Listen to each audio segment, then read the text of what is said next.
ഇപ്പോൾ നമ്മൾ ഒരുപാട് ലൈഫ് ബേസിൽ നിന്നുള്ള സ്ത്രീകളുണ്ടായിരുന്നു, ഒരുപാട് കാര്യങ്ങളിലൂടെ കടന്നു പോകുന്ന സ്ത്രീകളുണ്ടായിരുന്നു. പക്ഷേ എല്ലാവരും എങ്ങനെ നമ്മുടെ പേഴ്സണൽ ഗ്രോത്ത് എന്നുള്ള രീതിയിലല്ല, എങ്ങനെ ഈ സിറ്റുവേഷന് ബെറ്റർ ആയിട്ടുള്ളൊരു സൊല്യൂഷൻ കണ്ടുപിടിക്കാൻ പറ്റും എന്ന് ചിന്തിച്ചിട്ടുള്ള ആൾക്കാരാണ്. പലപ്പോഴും ഞാൻ ചിന്തിച്ചിട്ടുണ്ട്, സ്ത്രീകളുടെ ഒരു പ്രാക്ടിക്കൽ സെൻസ് ഭയങ്കര നല്ലതാണ്.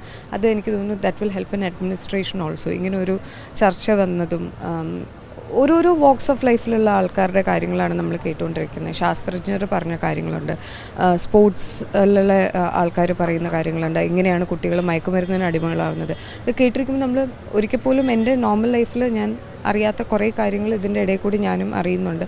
അത് ഇങ്ങനെ ഒരു നയം ഗവൺമെൻറ് സ്വീകരിച്ചതിലും ആൾക്കാരുടെ അടുത്തുനിന്ന് ഡയറക്റ്റായിട്ട്, സ്ത്രീകളുടെ അടുത്തുനിന്ന് ഡയറക്റ്റായിട്ട് അവരുടെ പ്രശ്നങ്ങൾ കേൾക്കാനായിട്ടും അത് പരിഹാരവും സൊല്യൂഷൻസും പലപ്പോഴും അവരുടെ സൈഡിൽ നിന്ന് തന്നെ വരുന്നുണ്ട്.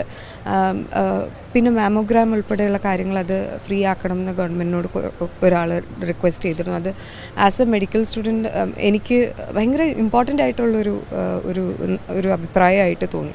കാരണം പലപ്പോഴും നമ്മൾ കാശിൻ്റെ പേരിൽ ഈ ഏർലി ഡിറ്റക്ഷന് പോകാണ്ടിരിക്കും, ഇത്രയും കാശ് എന്തിനാണ് ഇപ്പോൾ കൊടുക്കുന്നത് എന്നുള്ളത്. ഒരുപാട് ഡിസ്കഷൻസ് ഉണ്ടായിരുന്നു. അതെല്ലാം സമറൈസ് ചെയ്യാൻ പറ്റില്ല, പക്ഷെ ഭയങ്കര ഫ്രൂട്ട്ഫുള്ളായിരുന്നു, നല്ല ഡിസ്കഷൻസ് ആയിരുന്നു. എനിക്ക് തോന്നുന്നു ഇനിയും ഇതുപോലത്തെ സ്ത്രീകളെ വെച്ച് തന്നെയുള്ള കുറേ കൂട്ടായ്മകൾ വേണം. ഭയങ്കര ബ്രില്യൻ്റ് ആയിട്ടുള്ള ഐഡിയാസും അഭിപ്രായങ്ങളും വരുന്നുണ്ടായിരുന്നു.